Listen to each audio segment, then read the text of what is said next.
Nabanggit ni Congressman JJ na ito yung love of money. Ibig sabihin, Mr. Chair, walang pinagkaiba ang reward system na ito doon sa mga drug pusher na kumukuha ng pera dahil sa droga. Ito naman, kumukuha ng pera dahil nakakapatay. The Rise Up for Life and for Rights organization, our clients, and if I might yield the floor to them. Thank you, Your Honor, for this opportunity. Thank you, Attorney Conti. Before we actually did not, of course we did invite them, but we did not actually include in the agenda that they will be allowed to speak. However, Congresswoman Brosas has asked the committee if she can do the presentation while asking some of the invited resource persons to give their own statement. Is that correct, Congresswoman Brosas? Yes, Mr. Chair. Siguro, Mr. Chair, para i-expedite, i-question and answer na lang natin yung kanilang supposedly kasi may testimony po sila eh. Okay. So, if you can give them a few minutes para magsalita, it would be better. Pero meron din pong nakahanda na question and answer if ever na ano. Kayo po ba kayo po lahat, meron po kayong sasabihin? Lahat po kayo? Sige po, pero pwede po bang iksiyan natin? Baka abutin tayo hanggang bukas kapag hinabaan natin. So, who would like to start? Sir Chair, may we ask Rubilin Litaw, because she's from Rise Up, to introduce yung ating mga resource persons na victims ng EJK. Yes, Miss Rubilin Litaw. Mr. Chair, magandang araw po sa ating lahat. Naririto po ang mga pamilya na matapang na magpapahayag ng kanilang mga kwento. At kanina po kasama rin nila ang marami pang pamilya sa baba. Nagkaroon po ng misa, maraming salamat po sa Quad Committee. Nagkaroon po ng misa at panalangin. At ang iba po sa kanila ay naririto pa. So nagpapasalamat po kami sa Quad Committee. At ngayon po, meron po tayong 2 pamilya mula sa Cebu na magpapahayag. At si Tatay Bailon mula naman po sa Caloocan. At si Jane Lee po ay isang biktima yung kanyang asawa at nais din po niya magpahayag sa as representative din po ng aming organization, yung Rise Up for Life and for Rights. At kanina rin po ay nakasama din namin na ibang mga pamilya mula sa Diocese of Novaliches at naririto rin po ang ilan sa kanila. So maraming salamat po at nais po naming ibigay ang pagkakataong ito sa 2 pamilya mula sa Cebu at sa Caloocan para magpahayag. Maraming salamat po, Mr. Chair. Thank you, Ms. Litaw. Sino pong mauna sa kanila? Si Raquel Rosales po. Sorry, Raquel Lopez. Sige po, Mrs. Meron din po tayong translator, si Dayan Gumanaw, para po kasi Cebuano po yung ating 2 tagapagsalita. Okay, si sige. Okay. So, sige, Nay.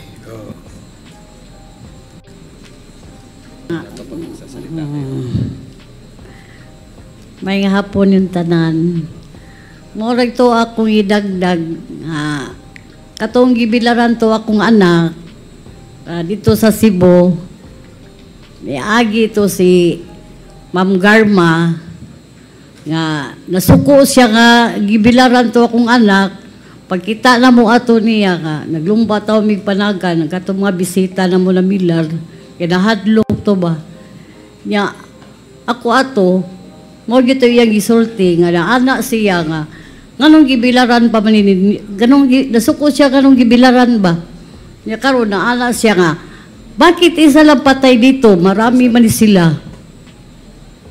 Mora to, Your Honor. Sige po. Ang sinabi po ni Nanay Raquel ay noong nilamayan po yung anak niya, ay dumaan po si Ma'am Garma at nagsitakbuhan po sila dahil natakot pagdating ng mga pulis. At sinabi po ni Ma'am Garma kung bakit nilamayan daw po ang kanyang anak at bakit isa lang ang lamay na marami naman daw po sila.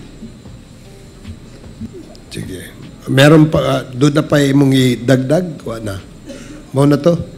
Okay, sige. Wala to, Your Honor. Okay, salamat, Nay. Who's next? Si Raquel Lopez. Raquel, si Baby Rosales po. Okay. May hapon yung tanan. Ang nay sa kagaga, madaling araw to, gikan si Ma'am Garma po dito sa kang Raquel, ni diretso sa mua. Kay si Brad, kung ano man na, kanang barangay raman, gikan sa barangay La Raquel, ni diretso sa Samua.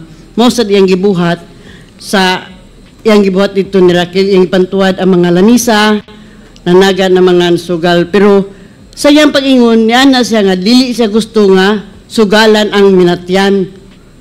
Ang iyang gusto, ampuan. Mo na yung isulti, dili na mo, lahi ang karaki, lahi sa nangakua. Mo na dahil pagkatataon, nilakaw na po sila. Daghan sila, kauban sa mga pulis. Mo na. Sige. So yung sinabi po ni Nanay Baby, madaling araw din po, galing si Ma'am Garma kina Ma'am Salamay sa anak ni Ma'am Raquel at pumunta siya sa kanila sa Barangay Pasil. No, tapos sinabi ni Ma'am Garma na ayaw daw niya na magsugal ang mga tao doon. Instead, gusto niya na ipagdasal. Pagkatapos naman daw noon ay umalis naman daw po si Ma'am Garma. Okay. Who's next? Ang susunod po ay si Tatay Rodrigo Bailon mula po sa Camarin, Caloocan City. Ako po si Rodrigo Bailon, ama po ni Lenin Bailon na naging biktima po ng war on drug. Sa bahagi po ng anak ko nung December 2, year 2016, pumapasok po siya ng alas 5 ng umaga, umuwi po siya ng alas 12 ng tanghali. Ngayon nakita po kami na anak, nung umuwi sa anak, kumain ka na. At medyo may konti tayong ulam. At sa bahagi ng kagagaling lang niya sa school, magpahinga ka.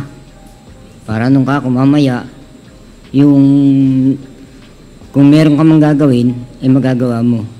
Kaya sa bahagi namin nung alas 12, alas 2, namahinga ako.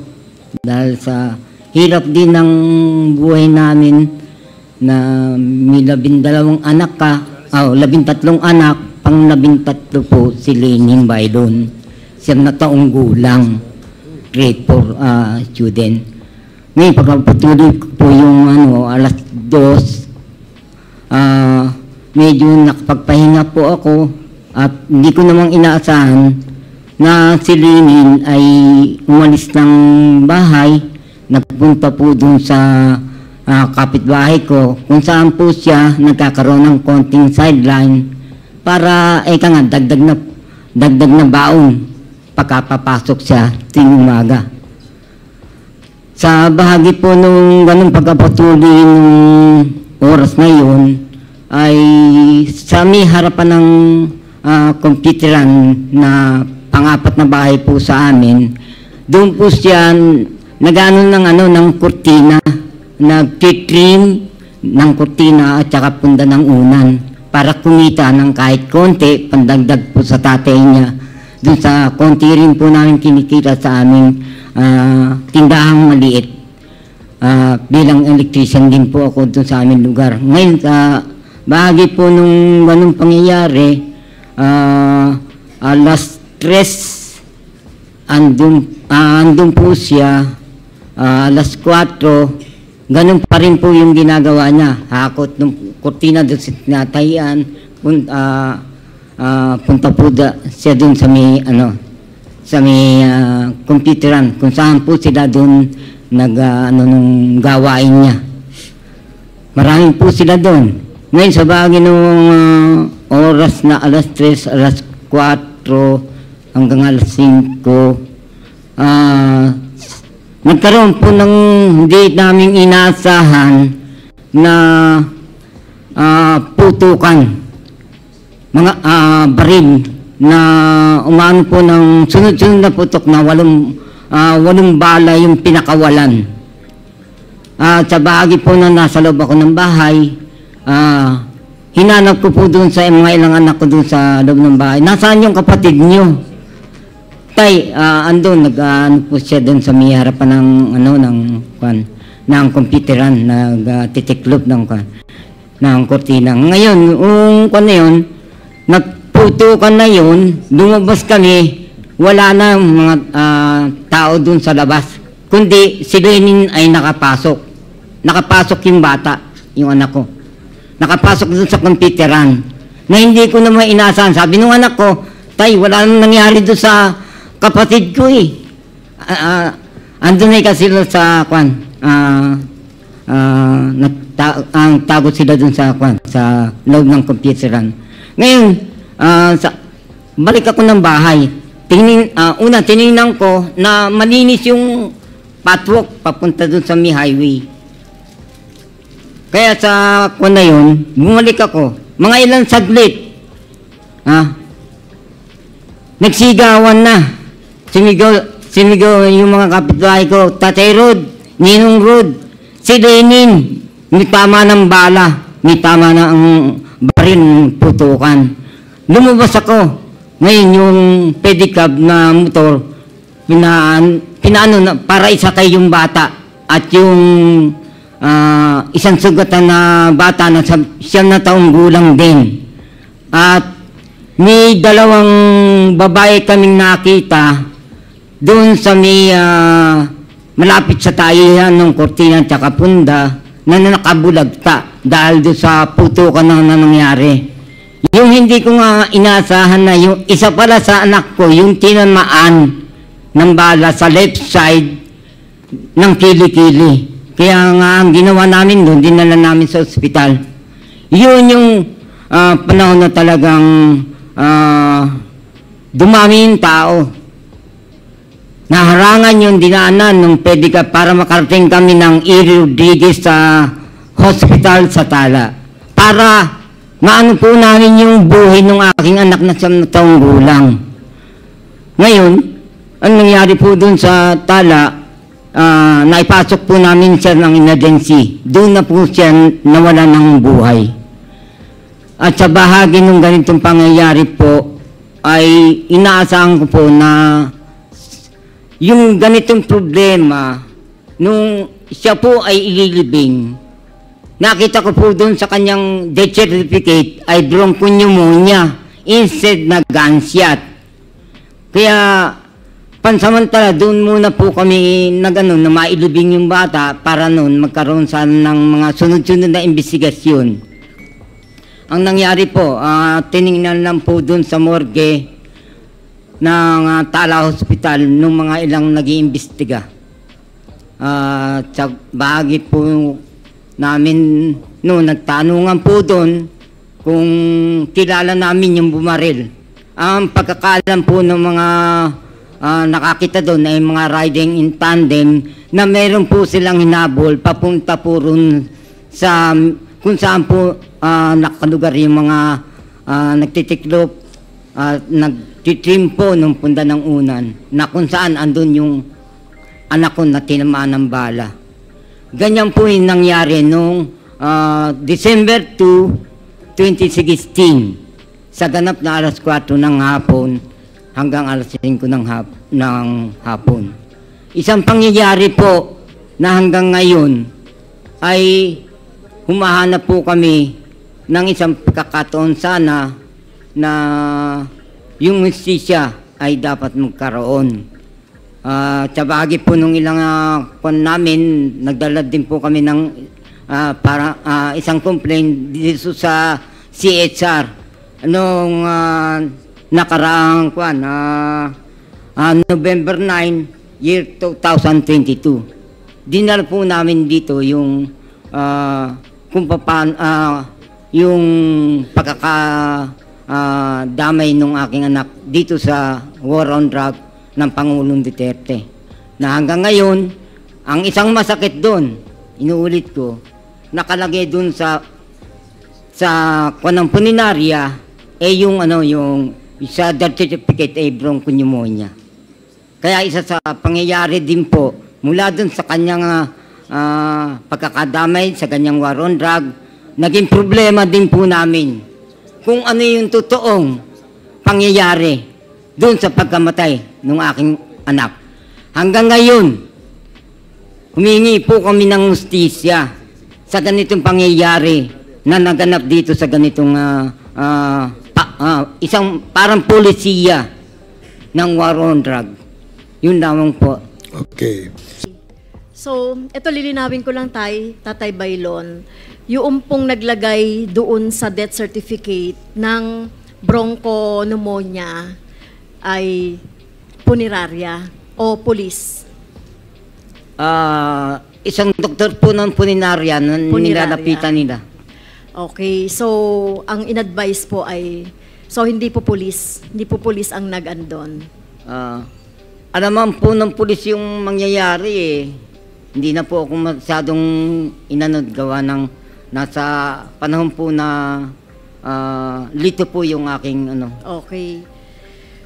So, Mr. Chair, no, ito yung kaso na baka mas marami pang ganito na bata, 9-year-old, no, na kumbaga collateral damage, na biktima siya ng riding in tandem na hindi naman siya yung target pero nadamay. So, may ganito pong pangyayari na kung saan binabago po yung death certificate, yung cause nung pagkamatay. So, baka po mas marami pa yung mga nangyayaring ganito na sana ay malaman din natin. Alam niyo po, Mr. Chair, dito sa pag-iimbestiga natin sa Quadcom, dumadami na po yung mga pamilya, mga biktima ng extrajudicial killings. Kanina nga po yung video kanina na pinakita, galing po yon sa mga biktima na nagmisa kanina na pinangunahan po ng mga pari. So kung makikita po natin yung mga ganitong mga pangyayari po, Mr. Chair, talagang nakakalungkot po. At dito nakikita natin, Mr. Chair, sa lahat ng mga pangyayaring ito, kahit doon sa pinakita ng mga video, talagang ang dapat talagang tignan dito ay yung sino ba yung may polisiya, sino ba yung mga nag-utos ng mga ganito, whether it is police or vigilante killings or whatever. So kung walang policing ganyan na tokhang, no, itong war on drugs, ay hindi po mangyayari ito. Question po kay Attorney Nery po. So ano po yung pwede kayang dito po sa nangyari ito, no? Nakita na natin yung involvement or possible na involvement po noong ni President Duterte. So after all these extrajudicial killings, ano po yung ikakaso sa kanya doon sa korte po? Thank you, Mr. Chair. Ang tanong, ano ang posibleng criminal liability ni President Duterte? Kasi individual cases ito ng pagpatay. Paano mo siya tatahiin? Former President Duterte is criminally liable for crime against humanity. Crime against humanity has two main elements. The first is widespread or systematic attack against civilians. And two, mens rea, or yung sinasabing with knowledge of the attacks. Yung unang data ay widespread or systematic attack. Yung attacks against civilians, Mr. Chair, klaro na yan Maraming witnesses na civilian, bata, na pinapatay, etc. Ang focus ay widespread because only President Duterte can generate or instigate the widespreadness. And may data kami dito, Mr. Chair. Ito nagbabago ang numbers dito kasi initial. But from the PCOO, PDEA, and PNP itself on February 14, 2018, may report sila 13 days after President Duterte came to power in July of 2016, marami na pong nagsabay-sabay na nagpapatayan. Central Luzon, 55 killed in police operations. For 13 days after he sat in Malacanang. Metro Manila, 44 killed. Calabarzon, 17 killed. Ilocos, 6 killed. Soc Sargent, 5 killed. Bicol, 3 killed. Central Visayas, 2 killed, and so on. Hindi pa bilang dito yung mga vigilante, ha, yung mga unidentified. So, on September 26, 2017, the same report ng PIDEA, lumaki na. 2017 pa lang to, report nila as of September 26. Region 1, 188 killed in drug operations. Region 2, 54 killed. Region 3, 619 killed. Region 4A, 364 killed. Region 4B, 5. Region 6, 33. Region 7, 37. Region 8, 61 were killed in Region 8. Region 9, 45. Region 10, 43. Region 11, 71. Region 12, 162. Yung CAR is 40, and the National Capital Region, 1,336. Magbabago ang numbers, Mr. Chair, but look at the widespreadness, kung baga. Only a president na ganun ka-powerful can instigate this. So, yun po yung unang element, widespread or systematic attack against civilians. Pangalawa, knowledge of the attack. Yes, the element of knowledge of the attacks, pwede talagang maging culpable si President Duterte doon because one, he issued public orders to kill drug suspects, even their lawyers, even those human rights defenders na nagrereklamo lang sa drug EJK killings. Meron siyang public statements which say, nagko-commit siya, i-absolve ko kayo, i-amnesty ko kayo, walang mangyayari sa inyo. And these public statements, different from the order, is showing not just toleration, but encouragement of the EJK. And pangatlo, yung complete impunity, lack of any serious investigation or prosecution. Sino po ang pwedeng magkaroon ng ganitong command all over the country na halos walang investigasyon na mangyayari? Who can order a funeraria kung wala itong PNP? Gawin yung bronchopneumonia, klarong-klaro, gunshot wound. Who can order na walang magbibigay ng police blotter o kaya ng kung ano mamang dokumento sa mga biktima? Sino ang magsasabi na patay ang mga CCTV, maliban na lang kung makachamba katulad kay Kian, but normally patay ang CCTV. All this, Mr. Chair, only shows na not only was there a widespread or systematic attack against civilians, but that President Duterte himself had knowledge of the attack, ordered it, tolerated and encouraged it, and made sure na may whitewash na 7 years later, ngayon lang talaga nagkaroon ng ganitong investigasyon. So for all these elements, Mr. Chair, President Duterte is really, for me, a criminally liable for crime against humanity, Mr. Chair. Salamat po. Kindly wrap up, Yes, Congresswoman. thank you, Mr. Chair. Aside from international law, no, yung crime against humanity, meron po siyang liability rin sa ating mga laws of the land.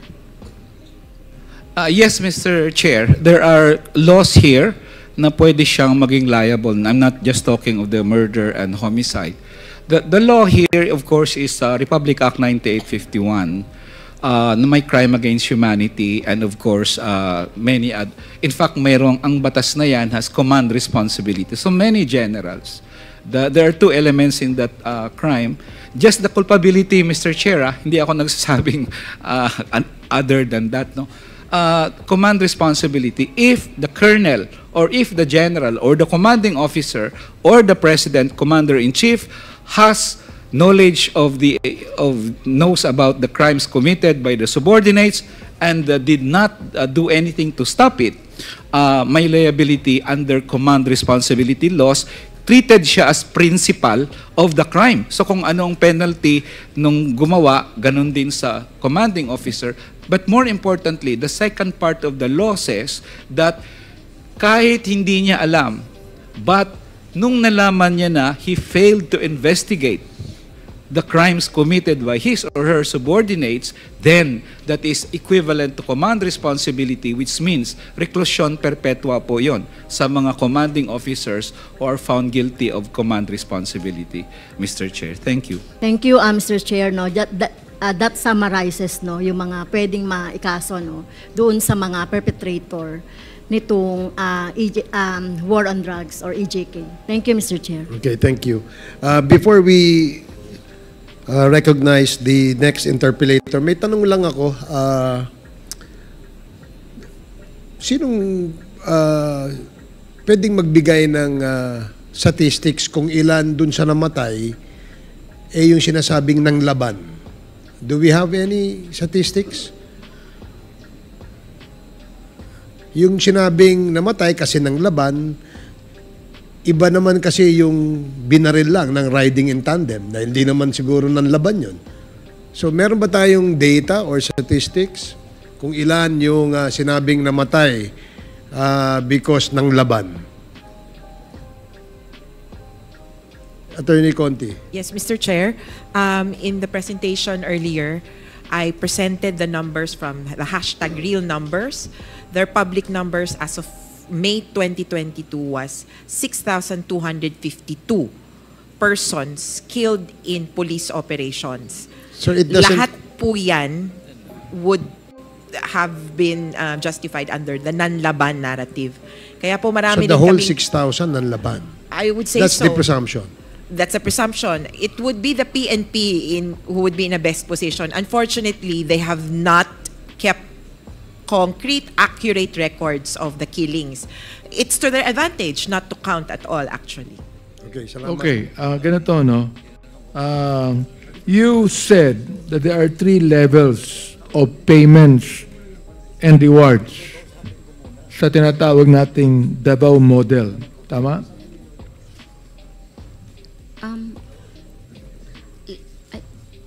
There are levels like 3 levels of payments and rewards.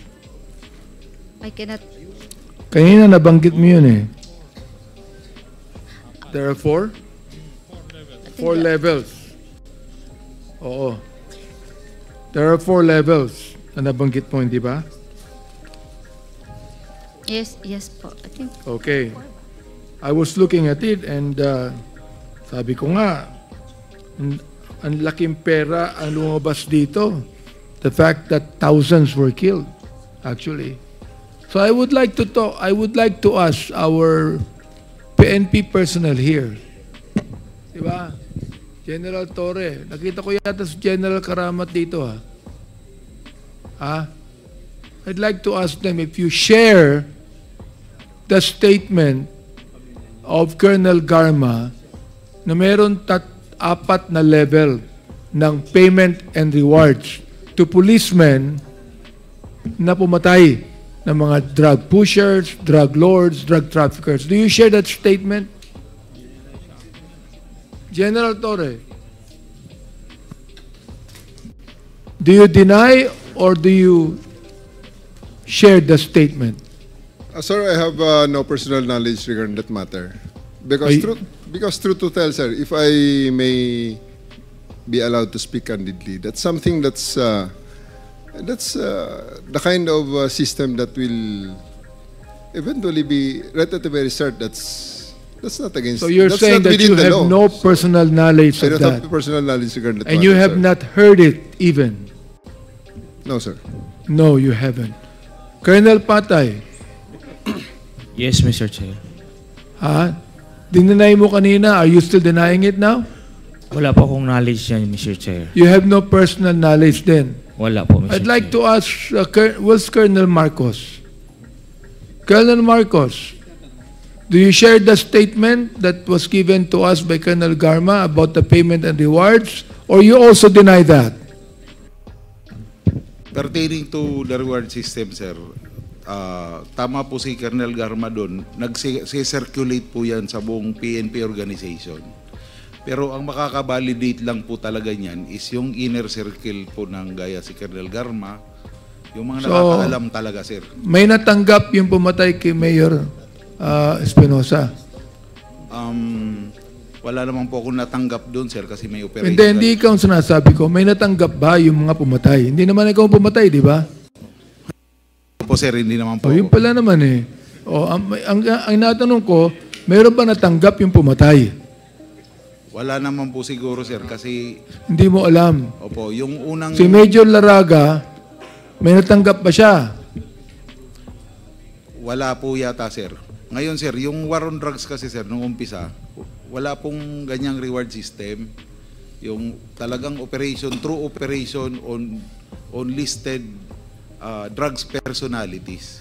Pero napansin siguro, sir, nung administration na medyo walang masyadong nagpa-participate.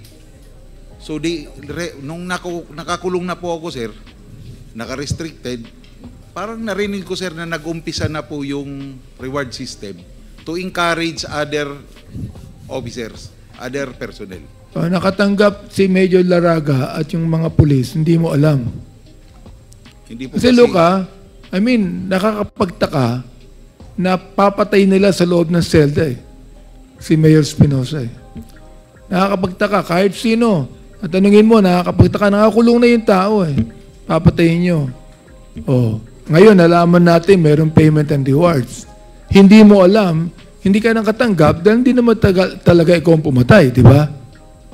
Yes, Mr. Chair. At hindi mo alam na mayroong payment and reward na binibigay sa mga pumatay. Tama ako, mali? It's true na naririnig po ng kapulisan yan, sir. Pati ako, sir, naririnig ko po.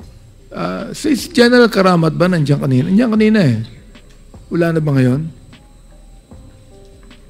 Wala na, no? Okay. Now, Colonel Garma, have you heard of the killing of Mayor Cesar Perez of Los Baños? Pinatay during the drug war? Hindi po. At merong silang pinagbintangan.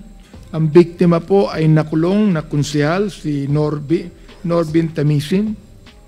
Have you heard of that? No, Mr. Chair. Hindi mo narinig. Hindi po. How about the killing of Mayor Halili of Tanawan, Batangas? Mayor Halili.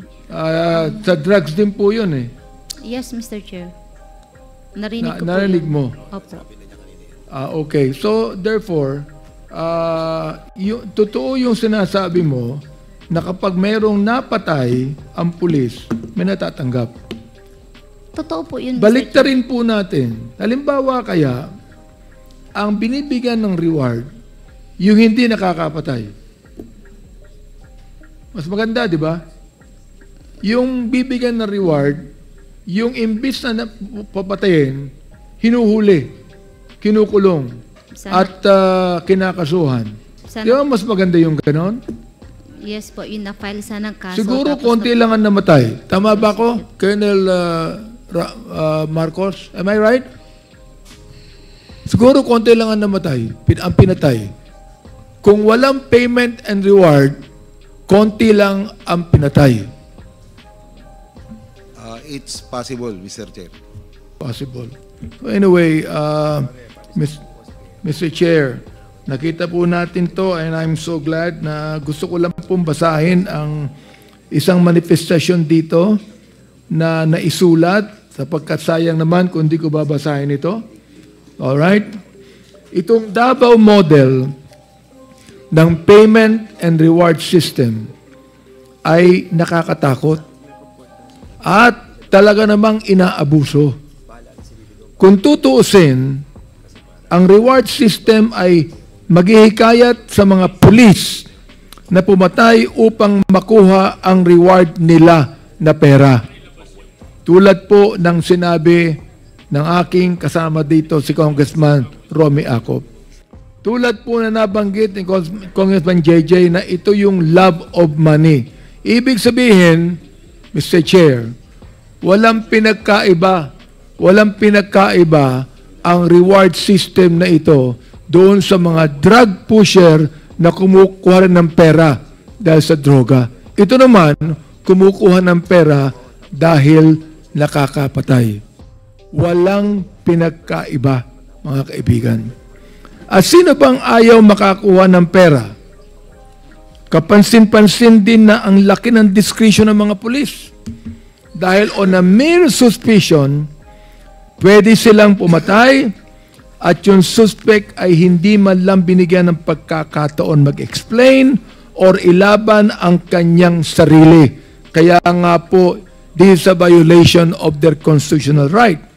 Paano kung mistaken identity? Tulad ng napatay na 9 na taon. Tulad ng napatay na si Kian na 17 years old. Ito ay mga mistaken identity. Paano kung galit lang sa'yo ang isang pulis at bigla ka na lang sinama sa listahan ng suspect? Paano kung nagkataon parehas kayo ng pangalan? Ang daming mali sa sistema na ito. At ang pinakamalala, walang reward ang apprehension o paghuli ng suspect. Kung gusto mo ng pera, patayin mo ang suspect.